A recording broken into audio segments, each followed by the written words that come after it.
Merci beaucoup. Donc oui, je suis bénévole au Secours catholique depuis une trentaine d'années pour m'occuper de personnes à la rue. D'abord avec des cafés de rue, je faisais ça en même temps que je faisais mon travail, c'était pas un travail, c'était un complément du travail. Donc je faisais ça tous les vendredis, je continue d'ailleurs, tous les vendredis depuis 30 ans, de faire un café de rue et puis de faire des tournées de nuit aussi une fois par mois, qui durent toute la nuit. Et à un moment, j'ai rencontré au début des années 2000 beaucoup de gens dans la rue, en famille, avec des enfants jusqu'à 3, 4, 5 heures du matin. Et franchement, j'étais un peu choqué. J'invite les autres personnes à venir qui vont discuter avec vous. J'étais un petit peu surpris et choqué de cette présence. Et donc, j'ai demandé au Secours catholique qui avait une petite antenne s'occupant de personnes spécifiquement en bidonville, si je pouvais les rejoindre. Je vais les laisser monter comme ça. Ça ne disperse pas, attention. Pardon? Je dis, on vous écoute. Vous m'écoutez, c'est trop gentil. Donc, et je suis rentré dans cette petite antenne il y a 10 ans. Donc, je suis maintenant le responsable avec on n'est pas très nombreux, on est une petite dizaine sur 2 bidonvilles principalement. Et on rencontre les gens, mais on est sur 2 en même temps, sachant que les bidonvilles bougent à leur corps défendant. Ils sont expulsés sans arrêt. Et donc en fait, je pense que je connais à peu près entre 6 et 800 personnes en Île-de-France. Donc je vais parler que des Roms roumains d'Île-de-France. Je ne connais pas ceux de Toulouse, qui ont l'air très sympathiques au demeurant. Je ne connais pas ceux de Bordeaux, ceux de Lyon, de Grenoble. Mais il se trouve que grâce à ce bouquin, j'ai eu l'occasion de faire quand même quelques présentations en région, à Lille, à Nantes, Grenoble, Lyon. Et où apparemment finalement l'écho des gens qui étaient investis auprès des Roms était à peu près le même que ce que je raconte. Donc voilà, ça c'est un peu l'origine, le pourquoi et le comment. Moi ce qui m'a frappé aussi, c'est que la première fois que j'étais dans un bidonville, donc j'accompagnais une bénévole déjà expérimentée, et franchement j'avais un petit peu peur, parce que je me demandais ce qui allait m'arriver. Ça faisait quand même déjà 20 ans que je m'occupais de SDF, donc normalement, des gens en grande précarité, ça ne devait pas me troubler tellement. Là, j'avais une petite appréhension parce que l'image qu'on a de vous, elle est quand même assez dégueulasse. Globalement, elle est même très mauvaise. Et donc, j'avais beau être bienveillant, je ne savais pas très bien comment j'allais sortir de ce bidonville. Alors, non seulement je suis sorti avec toutes mes affaires, contrairement à ce que je craignais au départ, mais en plus, on m'avait nourri de façon très sympa. Et puis, j'ai lié des connaissances avec des gens que je continue à voir de façon vraiment agréable et qui dépassent le côté purement rencontre sociale, mais aussi amicale, avec des gens qui sont venus chez moi à la campagne, etc. De façon plus globale, parce que c'est un ressenti individuel, mais la CNCDH, c'est-à-dire la Commission nationale consultative des droits de l'homme, établit tous les ans un baromètre de l'acceptabilité des minorités étrangères. Et ce baromètre va de 0 à 100. 0, c'est une catastrophe, c'est un rejet absolu. Et 100, ça veut dire qu'il n'y a pas de problème. On cohabite sans aucune difficulté. Alors, je reprends parce que comme d'une année à l'autre, ça change les derniers résultats que j'ai, mais les Noirs, aux dernières éditions, les Noirs avaient un taux de 79. C'est-à-dire qu'il y a 79% des Français qui, pas de problème, mais il y en a quand même 21% pour qui c'est une difficulté. Le taux est le même pour les Juifs, 79 aussi, les Maghrébins 72, les musulmans, on commence à descendre à 60, et les Roms, c'est dramatique, c'est 36. Donc en fait, il y a un taux de rejet extrêmement fort. Et m'est arrivé, par exemple, dans certains cas, au Secours catholique, avec des gens qui étaient déjà investis vis-à-vis de pauvres, donc pas des gens qui étaient hostiles au départ, des gens qui étaient déjà investis auprès de gens précaires, qui me disaient non, mais les SDF ça va, mais les Roms, il ne faut pas exagérer. Je ne sais pas ce que ça voulait dire, il ne faut pas exagérer. Donc ça me choquait profondément, et c'est pour ça que j'ai écrit ce livre. Ce livre, finalement, je résumais en 3, enfin, il y a beaucoup de choses dedans, je vous conseille évidemment de l'acheter, de le lire, de le vendre, de le distribuer. Mais en tout cas, je voudrais dire trois choses là-dessus. La première, c'est que, bon, d'abord, je n'ai pas utilisé le mot Rome, pardon, mais parce que tous ceux que je rencontre ne se considèrent pas comme Roms, ils n'ont pas ce sentiment d'appartenance, ils ont un sentiment d'appartenance familiale, essentiellement, la famille étant au sens, non pas nucléaire, papa, maman, les enfants, mais avec des oncles, des tantes, des cousins, des cousines, des grands-pères, des grands-mères, donc un ensemble plus important. Une appartenance aussi dans la rue ou dans le village, et en général, ça ne dépasse pas beaucoup ça. Et souvent, eux, quand ils parlent d'eux-mêmes, en tout cas ceux que je connais, donc là je ne parle que d'Île-de-France, se disent Tziganes ou Gitans, mais n'utilisent pas, eux, le mot Rome. Sauf quand ils leur est présenté de l'extérieur, mais eux ne le reprennent pas. Alors je ne sais pas, vous aurez peut-être une expérience différente par rapport à ce que je dis. J'ai juste un exemple, là en l'occurrence, un monsieur qui m'a téléphoné un jour en disant voilà, c'est une catastrophe, il y a ma fille, elle est partie avec un garçon, il faut que tu nous aides à appeler la police pour la récupérer. Je dis t'as pas de chance, elle est majeure depuis 15 jours, et donc on ne peut rien, sauf si le gars a eu un comportement extrêmement violent, enfin si c'est juste qu'ils sont partis ensemble, là ils sont partis ensemble. Et puis, c'était déjà arrivé quelques mois auparavant qu'elle parte avec un garçon. Pour le coup, on avait réussi, enfin, sa famille avait réussi à la récupérer, à la faire revenir. En l'occurrence, le garçon, le premier, était maghrébin, et donc il y avait manifestement pour la famille une grosse difficulté. Donc, je marche à tâtons et je lui demande quel est le profil du nouveau garçon. Et je découvre qu'en fait, il n'était pas maghrébin, il n'était pas noir, enfin tous ceux dont j'ai parlé qui ont des taux de rejet plus ou moins élevés, il était juste Rome, mais du village d'à côté, pas de leur village, en Roumanie, et c'était une catastrophe. Et il avait le même discours sur les gens de ce village que les gens racistes ont sur les Roms, c'est-à-dire voleurs, sales, etc., etc. Donc c'était assez décoiffant, et c'est pour ça que je ressens, alors ça c'était très caricatural, mais ce sentiment d'appartenance. Alors donc, 3 points que je voudrais voir. L'envie de vivre comme tout le monde. Ces Tziganes, Gitans, enfin comme on les appellera, ont envie de vivre comme tout le monde. Deuxième point, c'est très difficile parce que la France, c'est dans d'autres pays aussi, mais moi je connais le cas de la France, met beaucoup de bâtons dans les roues et essaye de rendre ça à peu près impossible. Et puis troisièmement, il y a parmi les personnes qui m'accompagnent des comportements qui de temps en temps nous perturbent, sont compliqués à comprendre et donc sur lesquels face auxquels il faut se préparer parce que sinon on va au-devant de grosses déceptions dans le travail d'accompagnement qu'on peut faire. Alors, si je reprends le premier point, envie de vivre comme tout le monde, là aussi, dans le livre, j'ai essayé à chaque fois de faire des anecdotes et en même temps de prendre du recul avec de l'analyse parce que j'ai eu la chance d'avoir des postes à la fin de ma carrière dans des structures associatives à des niveaux assez élevés qui me permettaient d'avoir une vision un peu plus large.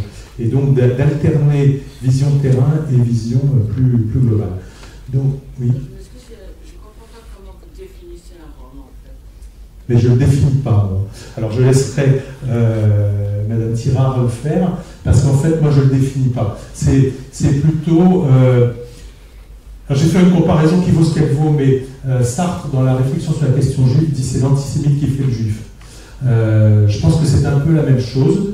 Les Roms, encore une fois, eux ne se qualifient pas, du moins tous ceux que je connais, et c'est quand même pas loin d'un millier, en Île-de-France, ne se qualifient pas de Roms. Ils se disent gitans, tziganes, ils ne se qualifient pas de Roms. Comment est-ce que vous faites Peut-être qu'on pourrait... Non, mais on le refera après, parce que sinon là, je vais être coupé. Mais franchement, justement, c'est une vraie difficulté. C'est une vraie interrogation, vous posez bien la question. Et Tirard l'a montré tout à l'heure, c'est quelque chose de récent. C'est un mot qui date de 71, hein, c'est non, ça vous avez dit. Pas le mot Rome. Non. C'est le mouvement. Mais le mouvement et tout. Mais aussi cet essai de donner une personnalité globale qui. Alors, si, il y a les Allemands qui ont aidé à faire cette personnalité globale. La guerre de 40, avec l'extermination voulue, a causé aussi.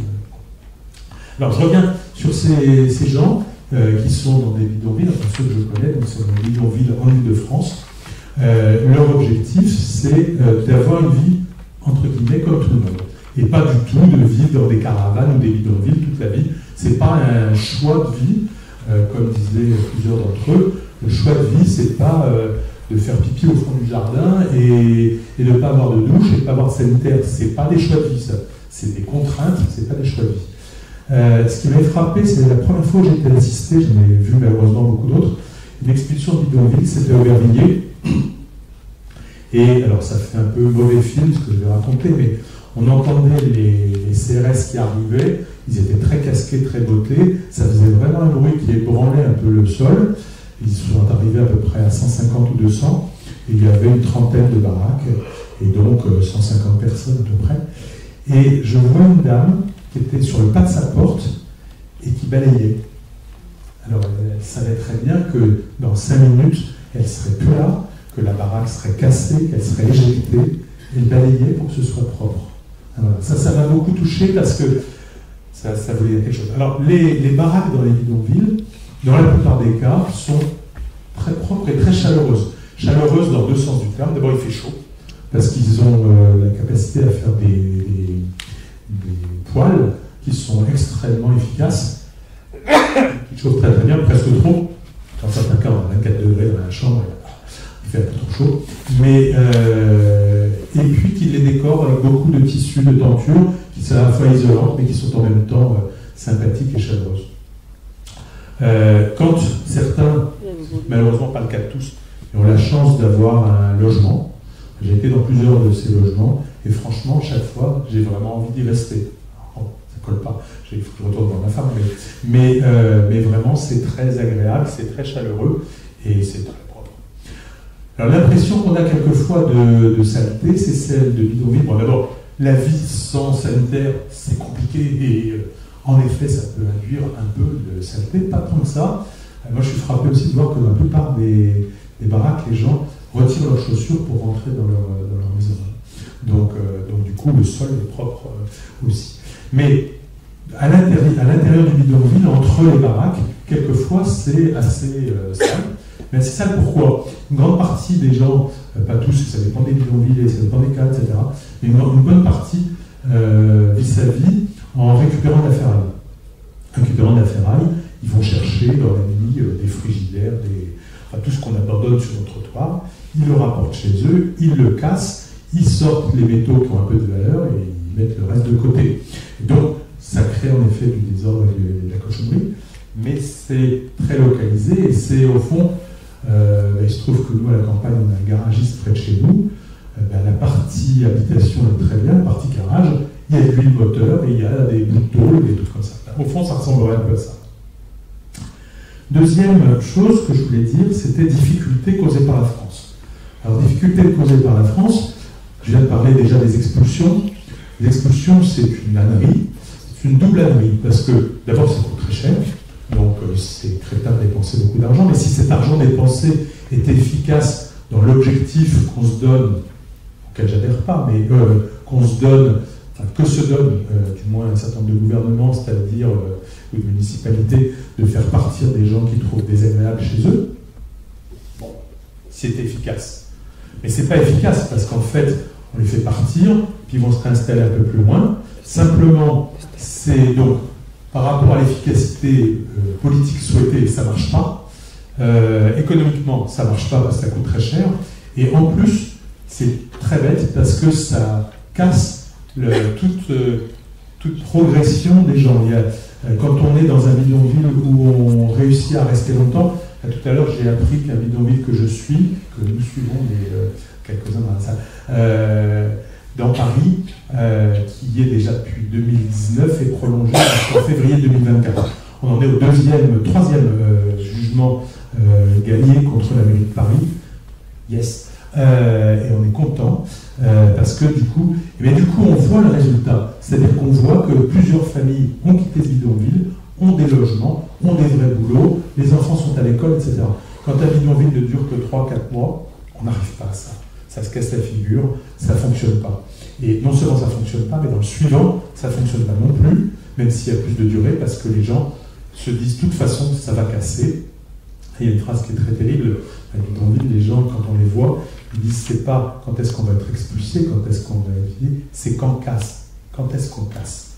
Parce qu'on casse en plus devant eux. Ce qui est vraiment dégueulasse. On pourrait attendre le lendemain, on pourrait les virer, et puis attendre le lendemain. Non, on casse, et la pelleteuse est là pour faire ça tout de suite. Donc ça, c'est la première difficulté évidente. Oui, parce que les Roms romains, en tout cas tous ceux que je connais, ne sont pas du tout des nomades.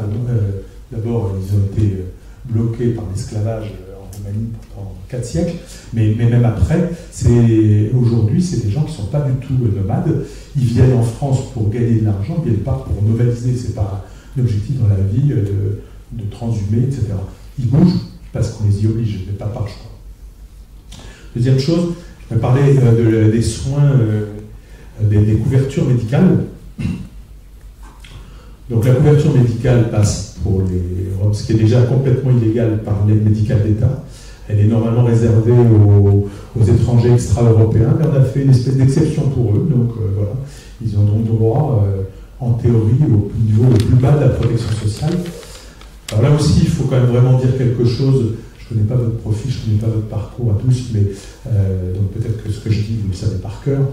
Mais les gens migrants viennent pas en France, en Angleterre, en Allemagne pour profiter de la sécurité sociale. Ça, c'est Le Pen, éventuellement Darmanin et quelques autres qui pensent ces crétineries-là. Je ne dis pas le mot plus grossier, mais je les pense très fort. C'est absolument faux. Les gens, ils viennent pour travailler. Ils viennent pour travailler, pour gagner de l'argent et pour, du coup, se faire une vie meilleure. Et pouvoir se construire une maison au pays, comme l'ont fait tous les migrants des années 60 en France, que ce soit les Maghrébins, les Portugais, les Espagnols. Et qui avaient l'idée de se construire une maison au pays, ce que certains ont fait, mais beaucoup sont restés en France parce que leurs enfants ont été scolarisés, et que finalement...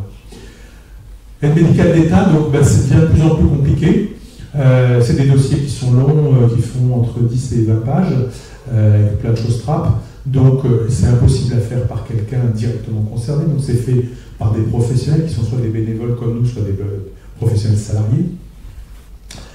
Et depuis quelque temps, il y a une nouvelle ingénuité du gouvernement, c'est de dire alors maintenant, il va falloir que la personne directement concernée apporte son dossier à un centre de son département, de la CPN, donc la Caisse primaire d'assurance maladie. Vous ne pouvez plus l'envoyer par la poste. D'abord, ça rajoute du temps, c'est compliqué parce que les gens, en général, ne savent pas très bien se repérer, ne savent pas aller à l'endroit. Donc il faut qu'on les accompagne, il faut qu'on trouve le temps d'être ensemble. Et puis il suffit pas d'y aller comme ça. Il faut d'abord prendre un rendez-vous par téléphone, avec un téléphone qui répond à peu près aussi bien que le 115. Pour ceux qui ont expérimenté avec 115, c'est très long, c'est très fastidieux et pas très efficace.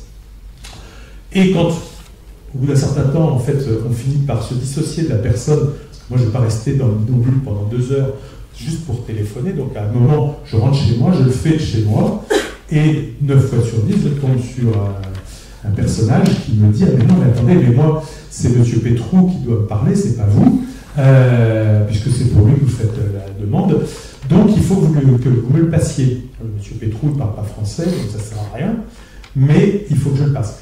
Et dans bon nombre de cas, on me refuse. Donc il va falloir que je rappelle et que j'espère tomber sur quelqu'un qui, lui, acceptera de ne pas parler avec le monsieur Pétrou, mais avec M. Nicolas Clément, qui n'est que français. Et on prend le rendez-vous, qui en général est 1 mois plus tard, et après il y a la réalisation du dossier, qui est 2 mois plus tard. Donc c'est vraiment... Il faut bien voir quand même que c'est pas pour être gentil qu'on offre la protection sociale. Là aussi, il y a quelques semaines, le Sénat, glorieusement, a voté tout seul, heureusement ça va passer après l'Assemblée, la suppression de l'AME et le remplacement par un dispositif encore plus restrictif. C'est pas passé. Mais c'est quand même une grosse tentation, c'est une absurdité, même pour nous, si on est extrêmement égoïste. Pourquoi est-ce qu'on donne la sécurité sociale à des gens qui viennent chez nous? C'est parce qu'ils vivent dans des conditions pourries, que normalement ils ont donc toutes les chances de récupérer tout un tas de microbes ou de virus, et que donc, en leur permettant de se soigner, on se protège nous. Alors c'est marrant en plus, on a eu quand même 2 ans de Covid, on nous expliquait qu'il fallait qu'on se mette à peu près à 18 mètres les uns des autres pour ne pas se contaminer, et là, pour ces gens-là, il n'y a pas de problème, ils peuvent être malades, ça va limite, entre guillemets, on s'en fiche, puisqu'on ne veut plus qu'ils soient là, donc de toute façon, on s'en fiche, sauf que ils vont nous contaminer, donc c'est crétin, même dans une version très lepéniste où vous évoluez. Un petit point sur l'école. Alors, je ne vais pas avoir le temps de détailler complètement l'école, mais je vais juste donner là aussi un exemple. Bon, l'école, c'est compliqué. L'école, c'est compliqué parce que en Roumanie, les Roms roumains, 26% d'entre eux sont analphabètes. Et ça ne veut pas dire que tous les autres ont fait Polytechnique. Hein. Les autres, ils ont des niveaux d'alphabétisation réduite. Et puis, la très grande majorité, enfin, quand on parle, à peu près aucun n'a le bac, ça existe, et c'est rarissime. Et ça s'arrête plutôt pour les plus scolarisés, les parents, au niveau 3e à peu près. Donc, pour des parents qui ont eu une expérience scolaire difficile, qui arrivent dans un pays dont ils ne parlent pas la langue, etc., c'est pas très simple déjà comme démarche de mettre ses enfants à l'école. Quand en plus le système scolaire est fait, pas le système scolaire, non, c'est pas le système scolaire, c'est le système politico-administratif, quand même fait dans bon nombre de cas pour que ça marche pas, ça devient encore plus compliqué. Alors, je vais prendre un exemple qui est caricatural parce qu'heureusement, il n'y en a pas tout le temps, mais il y en a quand même. C'est un exemple exacerbé. Donc il s'agit d'une famille romaine qui, après tout un parcours, finit par habiter Place des Vosges. Alors, Place des Vosges, pour ceux qui connaissent, c'est un quartier très beau, très chic. Ils ne sont pas dans les étages comme Jacques Lang, ils sont au rez-de-chaussée. C'est-à-dire qu'il y a des arches qui vous protègent de la pluie, sinon du vent, mais au moins de la pluie. Et donc, cette famille s'installe là. Il se trouve que nous, au Secours catholique, on a un partenariat avec une association qui fait des domiciliations. C'est très compliqué d'en avoir. On en a à la porte de Clignancourt. Donc, je les domicilie à la porte de Clignancourt. Le problème, c'est que l'école fonctionne avec le lieu où on habite. Alors, c'est plutôt intelligent au départ.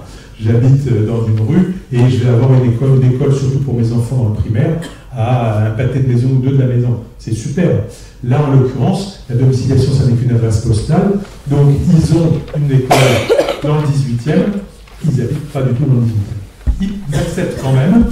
Et donc, tous les jours, ils font l'aller-retour entre la place des Vosges et la porte de Clignancourt, ce qui fait quand même un grand trajet. Tout ça en essayant de ne pas se faire choper dans le métro, puisqu'il y a en plus le problème des transports. Et ils font ça gaillardement tous les jours. Vient un moment, coup de chance, où ils ont un hébergement durable dans un hôtel social à Chimazarin. Il s'est accordé et c'est super. Ils sont vraiment contents. Donc tout va bien. Mais c'est en cours d'année. Et comme ils sont des bons parents responsables, ils se disent c'est mieux que nos enfants restent à l'école dans le 18e et on va continuer de les accompagner tous les jours. Donc tous les jours, ils font maintenant Chimazarin. Chimazarin, pour ceux qui ne connaissent pas l'Île-de-France, c'est banlieue sud assez loin, Valnoyer. Donc ils font Chimazarin 18e, c'est une vraie galère, mais ils font ça tous les jours. Et les gamins donc, ne perdent pas le contact avec l'école, avec les petits copains, avec les maîtresses qui sont bien entendues, etc. Tout ça, c'est super. Arrive l'été, et à la fin de l'été, ils disent Nicolas, tu peux nous accompagner, parce que nous on ne parle pas bien français, pour faire l'inscription à l'école à Ch'ti. Aucun problème. Moi je me dis, ça va, c'est juste administratif, ça va être très simple. Et on y va, sur une dame absolument charmante, la dame du guichet est absolument charmante, et elle me dit, mais ça ne va pas être possible. Comment ça ne va pas être possible? Mais non, parce que le maire ne veut pas. Attendez, le maire ne veut pas, je rêve, je m'en fous de ce que le maire veut. La loi, c'est que tout enfant, même dont les parents seraient en situation irrégulière, tant qu'ils ne sont pas virés de France, l'enfant a droit à être scolarisé jusqu'à 16 ans. Donc, il n'y a pas de problème. Ben si, parce que moi, c'est mon chef, le maire, et que le maire, il ne veut pas. Il ne veut pas parce que tous les gens qui habitent dans cet hôtel social, alors c'est pas spécialement Rome, là, pour le coup, ça pouvait être des Africains ou des Afghans, ou que sais-je, ils sont pas mal. Enfin, c'est pas possible, votre histoire. Si. Et totalement fermé. On a contacté le défenseur des droits, qui a contacté le maire, en vain. On a contacté l'éducation nationale, qui a contacté le maire, en vain. On a tout fait. La seule chose qu'on aurait pu faire, ça aurait été que les parents fassent un procès à ce monsieur. Mais faire un procès, c'est long d'abord. Donc la chance d'avoir un résultat avant la fin des 3 ans de scolarité des enfants était très loin. Et d'autre part, c'est se mettre en péril de se faire expulser du logement où ils étaient. Donc ils l'ont pas fait. Donc en fait, la seule chose qu'on a obtenu 2 trucs. Le maire de Massy-Palaiseau, qui est un type beaucoup plus sympathique que cette espèce de crapule de Chaïd Mazarin, voilà, je l'ai dit. Le gars de Massy-Palaiseau, lui, les a pris. Et simplement, on a obtenu quand même que Chilly paye la différence de la cantine scolaire. Parce que cantine scolaire, quand on est très pauvre, on a des tarifs qui sont totalement subventionnés. Et donc, il y a une différence entre ce tarif et le prix coûtant. Et donc, le maire de Chaïd Mazarin a accepté de payer ça. C'est tout. Donc, c'est quand même une honte. Alors, heureusement, des histoires comme ça, il n'y en a pas tout le temps. Mais il y en a quand même très régulièrement. Enfin, une dame qui connaît l'éducation nationale, etc. Et ça arrive malheureusement très très souvent. Et c'est assez pénible. Voilà. Je pourrais vous parler d'autres trucs, mais il faut que je passe. Si, juste dire deux mots pour dire aussi que je suis en colère. Vous avez vu que je suis un peu en colère de temps en temps, mais Victor Hugo disait, c'est tant qu'on, je ne sais plus, mais tant qu'on peut s'indigner, on est encore vivant. C'est pas la phrase exacte, mais c'est à peu près ça, donc je suis très vivant. C'est la loi Kasbarian. La loi Kasbarian, vous avez peut-être entendu parler, qui criminalise toutes les personnes qui vont faire des squats, etc. Alors, c'est bien connu, ça c'est BFM TV et Figaro qui ont vendu ça aux Français. Vous savez, vous partez faire vos courses, vous allez juste acheter votre baguette et vous rentrez chez vous. Il y a 50 hommes qui sont installés et qui vont piquer la place. Et il vous fera 2 ans au moins pour réussir à les virer. Et quand vous les aurez récupérés à votre appartement, il sera tellement pourri, vous n'aurez rien pu à le vendre. Voilà, en gros, ce qu'on vous a expliqué, c'est pour ça que cette loi a été votée. Ça n'existe pas, ça. C'est peut-être arrivé une fois par décennie. Enfin, c'est n'importe quoi. Les Roms, ouais. Comme le nom de cette espèce de Salmec, Kasbarian. Voilà. C'est un type, c'est même pas d'extrême droite, hein, il est chez Macron, ce type. Pardon pour le mot type, mais je trouve qu'il ne mérite pas plus. Mais par contre, les gens qui s'installent dans un bidonville, ils ne s'installent jamais dans des endroits comme ça, ils ne sont pas fous. Ils ne s'installent pas sur les Champs-Élysées, ils ne s'installent pas sur Champ de Mars. Ils s'installent dans des endroits totalement pourris, entre 2 autoroutes, 3 voies de chemin de fer et en plus un canal où passent que des trucs dégoûtants, et avec 3 usines à côté. Pourquoi? Parce que ça, ces endroits-là, personne ne leur dispute tout de suite, et qu'ils ont la chance que peut-être ils pourront rester un petit peu plus de temps. Ils finissent toujours par se faire expulser, mais ça peut durer un peu plus. Voilà, ils sont pas. Donc c'est profondément choquant parce que, en plus, même dans ces endroits maintenant, ils seront menacés de grosses amendes et puis en plus même de prison.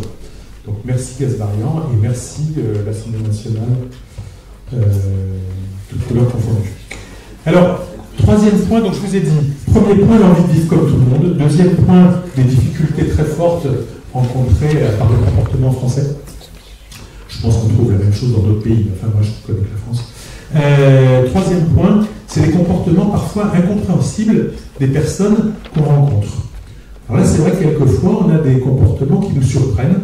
J'en ai plusieurs exemples, il y en a dans ce merveilleux livre que je vous conseille une nouvelle fois. Mais en tout cas, il y a par exemple un cas qui n'est pas dans le livre parce qu'il vient d'arriver il y a très peu de temps, un monsieur que je rencontre qui est qui s'est créé un tout petit bidonville familial dans une banlieue du 93, dans les champs à côté d'une décharge, donc un endroit bien propre pour que normalement on ne vive pas tout de suite, bien dégueulasse, pardon, pour qu'on ne vive pas tout de suite. Et donc il s'installe là et puis il me dit, Nicolas, j'aimerais bien trouver du boulot. C'est pas facile de trouver du boulot, mais là il se trouve que coup de chance, une bénévole du Secours catholique qui est employée, qui est prof dans un collège-lycée juste à côté, mais à 500 mètres.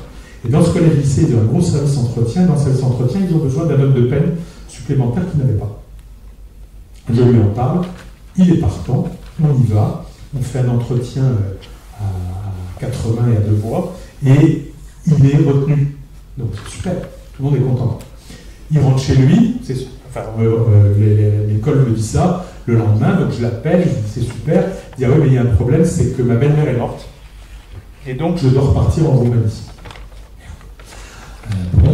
Je comprends évidemment, mais c'est un peu dur parce qu'ils étaient prêts à prendre, et je rappelle l'école, non mais c'est pas grave, il a l'air sympa, on garde sa place au chaud. Ça c'est vraiment sympa. Et donc il part en Roumanie, il revient un peu après, j'appelle, alors, bon alors j'espère que ça s'est pas trop mal passé, enfin que c'était pas trop dur, et pour le boulot tu démarres quand? Ah je sais pas. Moi je sais pas. Ils te prennent. Ouais, mais bon, écoute, bon, je ne te force pas, mais je voudrais savoir quand même, parce que... Alors, est-ce qu'on peut en reparler demain? Oui. On en reparle le lendemain. En fait, le lendemain, il dit, en fait, je ne vais pas le faire. Je ne vais pas le faire parce que je vais être auto-entrepreneur en ferraille. Bon, alors, pourquoi il n'a pas fait? L'autre emploi, c'était un emploi déclaré. Auto-entrepreneur, oui, c'est une petite déclaration, mais ça ne va pas chercher très loin. Mais il avait des copains. Alors la ferraille, il connaissait par cœur. Il disait ça tout le temps. Il avait des copains qui étaient auto-entrepreneurs. Il voyait bien ce que ça voulait dire. Travailler comme salarié dans une structure qu'il ne connaissait pas, même si en fait, un genre d'entretien, je pense qu'il savait tout faire, parce que quand je vois ce qu'il arrive à faire dans sa baraque, et à la fois en électricité, en maçonnerie, etc., aucun problème. Mais c'était pas formalisé, ça comme savoir-faire. Et bien du coup, il avait peur, il ne l'a pas fait. Et en fait, je ne sais pas si vous connaissez Joseph Wrezinski. Qu'est-ce qui ne connaît pas Joseph Wrezinski? Levez la main. Il dit Dieu jure. Non, pas Dieu jure. Joseph Wrezinski, c'est le fondateur du mouvement ATD Carmonde. Qui ne se connaît pas ATD Carmonde? Ça va. On vous expliquera après. Un petit cours.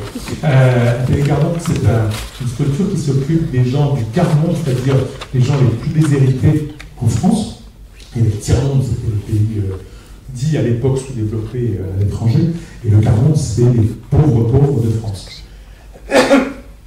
Wrezinski a quelque chose d'intéressant, c'est que la plupart des gens qui s'occupent de gens en précarité sont des gens qui viennent d'ailleurs socialement, qui ont la chance d'être plutôt bourgeois, etc.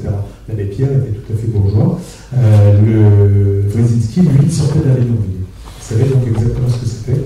Et il dit dans un de ses bouquins, c'est un truc que je cite, mais un peu long, mais en gros, il dit c'est quand on est en très grande précarité, on a quand même une position. Enfin, je sais où je suis. Je sais que cette position, elle est fragile, qu'elle est difficile, que je ne gagne pas bien ma vie, etc. Il y a plein de trucs. Mais je sais à peu près où je suis, je sais à peu près mon périmètre autour de moi. Si on me propose quelque chose d'autre, qui est... Donc là, mes pieds sont là. On propose quelque chose où mes pieds seraient à peu près à cette hauteur-là, donc c'est une vraie marche que je vais grimper. Ouais, mais je ne sais pas si le truc sera stable. Je ne sais pas très bien si ça va tenir. Je ne sais pas comment ça va marcher, je vais perdre tous mes repères, et bien en fait, non, je ne vais pas y aller. Alors, ça c'est très important parce que quand on fait du travail social, qu'il soit bénévole ou salarié, si on n'a pas ça en tête, qu'on investit fortement sur une famille ou sur des gens en se disant, bon, allez, ça y est, ça marche, ça commence à monter, ça y est, on est arrivé au bout, là, tout se casse la gueule. Et là, c'est terrible parce que... soit ils sont fichus de moi, soit ils sont complètement crétins. Et en général, on ne sort pas tellement de cette alternative. Or, ils sont ni l'un ni l'autre, ils ne sont pas du tout débiles, personne n'est débile. Simplement, ils n'ont pas les mêmes références, ils n'ont pas le même horizon, ils n'ont pas les mêmes... Moi, j'essaie de trouver une comparaison qui vaut que ce qu'elle vaut, parce que j'ai la chance d'avoir plutôt eu un bon revenu, etc. Mais quand même, j'essaie de m'imaginer d'avoir plusieurs centaines de milliards comme Jeff Bezos ou comme ou comme Bernard Arnault, je ne sais pas très bien ce qu'on fait avec des centaines de milliards.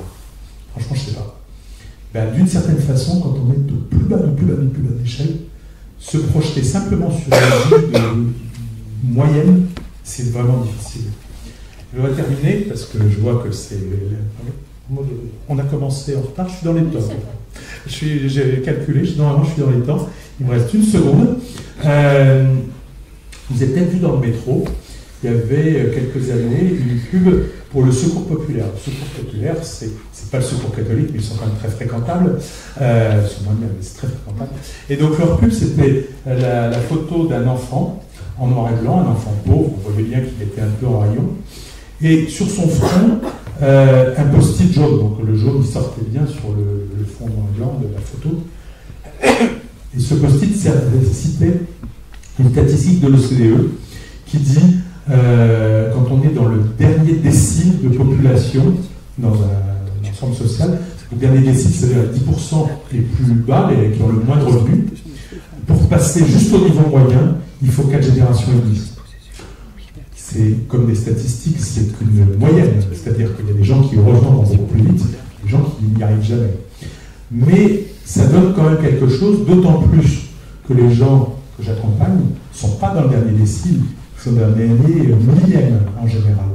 Donc la marche les marches sont encore plus hautes pour arriver à la moitié, certes c'est très loin, et même arriver en haut du premier décile, ça fait déjà un grand chemin. Et ceci dit, ce qui est sympa, et 2-3 personnes qui sont à la salle, qui sont avec moi en binôme dans les équipes, peuvent en témoigner. On arrive, mais il faut du temps, et il ne faut pas d'expulsion. Il faudrait que nos gouvernants soient un peu moins crétins, écoutent un peu moins ce qu'ils croient être la voix populaire, qui est une voix parfois mal orientée, qui n'est pas forcément celle réelle des gens, parce que les gens, quand ils connaissent, quand ils rencontrent, ils changent de comportement, et ça c'est quelque chose de très fort, et puis qu'ils se disent aussi que courir après Marine Le Pen, ça ne sert à rien, on gagnera toujours sur ce genre de sujet. Et Jean-Marie Le Pen avait dit très bien, les gens préfèrent l'original à la copie. Donc si Darmanin fait du Le Pen, les gens ne voteront pas Darmanin, ils voteront Le Pen. Donc arrête crétin. Voilà. Merci.